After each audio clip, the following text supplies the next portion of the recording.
అదే RTV app వార్తల్ని క్షణాల్లో చదివే అవకాశం ఉంటుంది. ఒక న్యూస్ పేపర్, ఒక టెలివిజన్ ఛానల్ మీ చేతుల్లో ఎప్పుడు ఉంటాయి. 8 గంటలకు ఒక రిపోర్ట్ రావడం జరిగింది. ఆ రిపోర్ట్లో ఏంటి అంటే షేక్ కరీమునిసా అనే ఆవిడ వాళ్ళ కొడుకుని తలపై కొట్టి, గుర్తు తెలియని వ్యక్తులు తలపై కొట్టి చంపేశారు అని చెప్పి ఇన్ఫర్మేషన్ రావడంతో ఇమీడియట్గా ఎఫ్ఐఆర్ అనేది రిజిస్టర్ చేయడం జరిగింది. రిజిస్టర్ చేసి ఇన్వెస్టిగేషన్ అనేది ప్రారంభించాక మన ఇన్ఛార్జ్ సిఏ గారు సాంబశివరావు గారు ఇన్వెస్టిగేషన్ కంప్లీట్ చేశారు. దీంట్లో తెలిసిన విషయాలు ఏంటంటే ఇద్దరు నేరస్తులు షేక్ సలీం అలానే యనమల నాగరాజు అని చెప్పి వీళ్ళిద్దరు ముద్దాయిలు ఆ వ్యక్తిని కర్రలతో కొట్టి చంపారు అనేది ఇన్వెస్టిగేషన్లో తెలిసింది.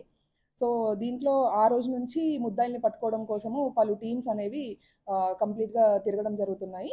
దాంట్లో భాగంగా ఈరోజు ఉదయం 9:30-10 గంటలు ఆ టైంలో జగనన్న కాలనీలో మనకి ఇన్ఫర్మేషన్ వచ్చింది. వాళ్ళు అక్కడికి వచ్చారు ముద్దాయిలు అనే ఇన్ఫర్మేషన్. సో ఆ ఇన్ఫర్మేషన్ బేసిస్ మీద టీమ్స్ అనేవి అక్కడికి వెళ్ళి వాళ్ళని ఆధీనంలోకి తీసుకోవడం జరిగింది. ఈ హత్యకు గల ముఖ్య కారణం ఏంటంటే జాకిర్ హుసేన్ నగర్ పెన్నా నది దగ్గర జరిగింది. ఈ జాకిర్ హుసేన్ నగర్లో ఈ నివాసం ఉండే ఈ చనిపోయిన వ్యక్తి ఎవరైతే ఉన్నారో ఇతను అంతకుముందు పలు క్రిమినల్ కేసెస్లో కూడా ఉన్నాడు. ఇతను రెగ్యులర్గా అక్కడ లోకల్గా ఉండే వ్యక్తుల్ని బెదిరించడము, డబ్బులు అడగడము, మద్యం సేవించడానికి, అక్కడ ఆ ఏరియాలో ఉన్న వాళ్ళని ఇబ్బంది పెట్టడము ఇలా చేస్తూ ఉండేవాడు. సేమ్ అట్లానే హత్య జరిగిన రోజు మధ్యాహ్నం కూడా ఈ షేక్ సలీం అనే వ్యక్తిని డబ్బులు అడిగితే ఇతను నా దగ్గర లేవని చెప్తాడు. చెప్పినందుకు నువ్వు నాకు డబ్బులు ఇవ్వకుండా ఎలా బతుకుతావో చూస్తాను అని చెప్పి బెదిరిస్తాడు. బెదిరిస్తే ఈ షేక్ సలీం అనే వ్యక్తి ఇదే విషయాన్ని తన స్నేహితుడైన నాగరాజ్తో చెప్తాడనమాట. చెప్పి వాడు ఎలా అయినా నన్ను చంపేస్తాడు. ఒకవేళ అతను చంపడానికి వస్తే అతన్ని మనం రిటర్న్ అతను బతకనివ్వడు కాబట్టి మనం రిటర్న్ చంపాలి అతన్ని అని ముందుగానే ప్లాన్ వేసుకుంటారు. వీళ్ళు పెన్నా నది ఒడ్డున అక్కడ ఉండగా ఈ చనిపోయిన వ్యక్తి ఎవరైతే ఉన్నారో అక్కడికి వెళ్తాడు ఓపెన్ డెఫికేషన్ కోసం అని చెప్పి. వెళ్ళి వీళ్ళని చూసి అక్కడ బెదిరించి కొట్టడానికి వస్తాడు. వచ్చినప్పుడు వీళ్ళు ఇమీడియట్గా వీళ్ళు ముందుగానే అనుకున్నారు కాబట్టి ఎలా అయినా నన్ను చంపడానికి వస్తే చంపేయాలని చెప్పి సేమ్ అదే ప్లాన్ ప్రకారము కర్రలు తీసుకొని కొట్టేసి అక్కడ తలపై బాది చంపడం జరుగుతుంది. సో ఈరోజు మనం అరెస్ట్ చేసినప్పుడు వీళ్ళు హత్యకు ఏవైతే కర్రలు ఉపయోగించారో అవి కూడా అక్కడ వాళ్ళు ఆ పర్టికులర్ ప్లేస్లో ముందే అక్కడ పెట్టుకొని వెళ్తారు. ఈరోజు మనం వెళ్ళి చూసినప్పుడు అక్కడ కర్రలు కూడా ఉన్నాయి, అవి కూడా మనం స్వాధీనం చేసుకోవడం జరిగింది.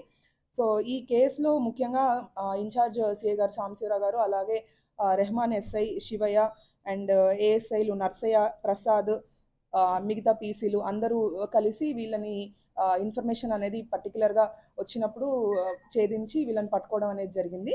సో దీనికి ఈ టీం మొత్తాన్ని నేను అభినందిస్తున్నాను. ఎట్ ద సేమ్ టైమ్ నెల్లూరులో టౌన్లో తిరిగే ఈ అల్లరి మూకలు లేకపోతే చంపుదాము అని ఉద్దేశంతో ఉన్న వాళ్ళకి ఒక స్ట్రిక్ట్ వార్నింగ్ ఏంటంటే చిన్న చిన్న విషయాలకి కత్తులు తీయడము, కర్రలు తీయడము, లేదంటే ఏమైనా వెపన్స్ యూజ్ చేయడము ఇలాంటివి చేస్తే మూవీస్లో చూసి ఇన్స్పైర్ అవుతున్నారు. అవి సినిమాల వరకే పరిమితం, నిజ జీవితంలో అవి వాస్తవాలు కాదు. దాంట్లో ఎవరైతే అలాంటి వాటికి పాల్పడతాడో వాళ్ళు హీరోలు అవుతారు. కానీ నిజ జీవితంలో మాత్రం మీ జైల్స్కి వెళ్ళడము ఇలాంటిది యాక్షన్ క్రిమినల్ యాక్టివిటీలో ఇన్వాల్వ్ అయినందుకు స్ట్రిక్ట్ యాక్షన్ అనేది ఉంటుంది. ఎట్ ద సేమ్ టైమ్ ఇప్పుడు రెగ్యులర్గా అంతకుముందు కూడా వెహికల్ చెకింగ్స్ ఇట్లాంటివి చేసేవాళ్ళం. పర్టికులర్గా ఇప్పుడు ఏంటంటే ప్రతిరోజు వెహికల్ చెకింగ్ చేస్తున్నాం ర్యాండమ్ ఏరియాస్లో. ఎవరైతే డెడ్లీ వెపన్స్ పట్టుకొని తిరుగుతున్నారో, కర్రలు కానీ కత్తులు కానీ లేకపోతే ఇంకా ఎలాంటి ఇన్స్ట్రుమెంట్స్ అన్న క్యారీ చేస్తున్నారో అలాంటి వాళ్ళకి మా తరపున స్ట్రిక్ట్ వార్నింగ్.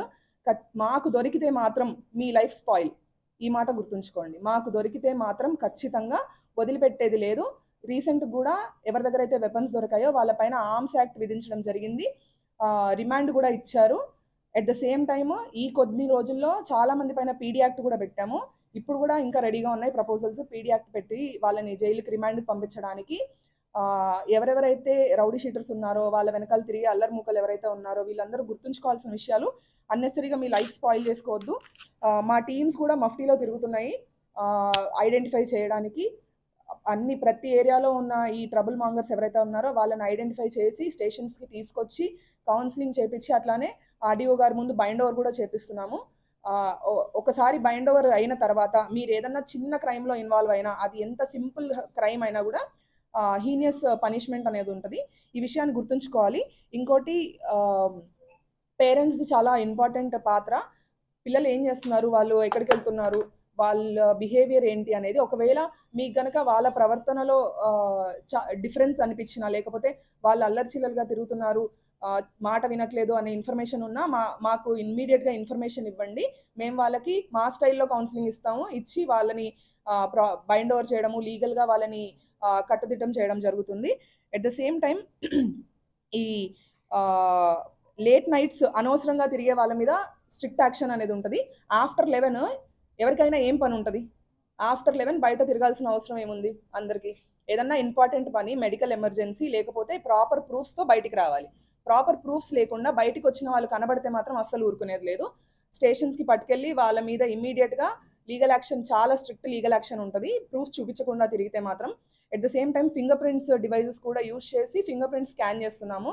ఎవరైనా అంతకుముందు ఏదన్నా కేసెస్లో ఇన్వాల్వ్ అయిన వాళ్ళు కానీ డిటెక్ట్ అయితే రోడ్డు మీద తిరుగుతున్నట్టు నైట్ టైము, వాళ్ళ మీద స్ట్రిక్ట్ యాక్షన్ ఉంటుంది. At the same time drones use చేసి కూడా సర్వేలెన్స్ చేస్తున్నాము ఇంటీరియర్ ఏరియాస్లో. అట్లాంటి దాని దగ్గర ఇప్పటి నుంచి ఖచ్చితంగా పోలీసు ఇన్ని రోజులు వేరే రకంగా చూశారు, ఇప్పుడు మాత్రము స్ట్రిక్ట్గా ఎలా ఎన్ఫోర్స్మెంట్ ఉంటుంది అనేది ఆల్రెడీ చూపిస్తున్నాము. ఇప్పుడు ఇంకా స్ట్రిక్ట్గా ఉంటుంది. ఈ విషయాన్ని అందరూ గుర్తుంచుకోవాలి. మాకు దొరికితే మాత్రం మీ పిల్లల జీవితాలు నాశనం అయినట్టే. అన్నెసరీగా కత్తులతో కానీ లేకపోతే అనవసరంగా బయట తిరిగితే మాత్రము స్ట్రిక్ట్ యాక్షన్ అనేది ఉంటుంది. ఈ విషయం పేరెంట్స్ అందరూ గుర్తుంచుకోండి. అండ్ ఇలా అన్ని వెపన్స్ కానీ కర్రలు ఇలాంటివి క్యారీ చేసే వాళ్ళకి చెప్పేది ఏంటంటే ఇమీడియట్గా మారండి. ఫస్ట్ భవిష్యత్తు మీద దృష్టి పెట్టండి, మీ ఫ్యామిలీ గురించి ఆలోచించండి. ఇమీడియట్గా మారితే ఓకే, లేదు అని అంటే మీ పైన ఎలాంటి యాక్షన్ ఉంటుందో, మీ జీవితాలు ఎలా అవుతాయో తర్వాత మీరే చాలా ఇబ్బంది పడాల్సి వస్తుంది, మీ ఫ్యామిలీస్ కూడా ఇబ్బంది పడాల్సి వస్తుంది. ఈ విషయాన్ని అందరూ గుర్తుంచుకుంటారని చెప్పి నేను మరీ కోరుకుంటూ థ్యాంక్ యూ. పీడీ యాక్ట్ ఒకవేళ కండిషన్స్ అనేవి ఎవరి మీద అయితే అంటే నెంబర్ ఆఫ్ కేసెస్ ఎన్ని ఉండాలి, రీసెంట్ పాస్ట్లో ఎన్ని ఉండాలి అనేది ఇతని మీదనే కాదు మిగతా అందరి మీద పెడుతున్నాం. ఎవరైతే పీడీ యాక్ట్ కిందకి వస్తారో, ఎలిజిబుల్ ఉంటారో వాళ్ళ మీద పీడీ యాక్ట్ పెట్టి ఖచ్చితంగా లోపలికి పంపిస్తాం. నేను కూడా మాట్లాడానండి, నేను కూడా అష్యూరెన్స్ ఇచ్చాను వాళ్ళకి ఎట్లాంటి ప్రాబ్లం ఉన్నా కూడా ఇమీడియట్గా అప్రోచ్ అవ్వమని చెప్పడం జరిగింది. అది ముద్దాయిని కూడా పంపించడం జరిగింది రిమాండ్కి. దాంట్లో ప్రాపర్గా ఇన్వెస్టిగేషన్ అనేది కంప్లీట్ చేసి ఖచ్చితంగా అతనికి శిక్ష పడేలాగా మేము చూస్తాం. మరిన్ని వీడియోస్ కోసం ఛానల్ ని సబ్స్క్రైబ్ చేయండి, లేటెస్ట్ అప్డేట్స్ కోసం వాట్సాప్ ఛానల్ ని ఫాలో చేయండి అండ్ లింక్ డిస్క్రిప్షన్ లో ఉంది.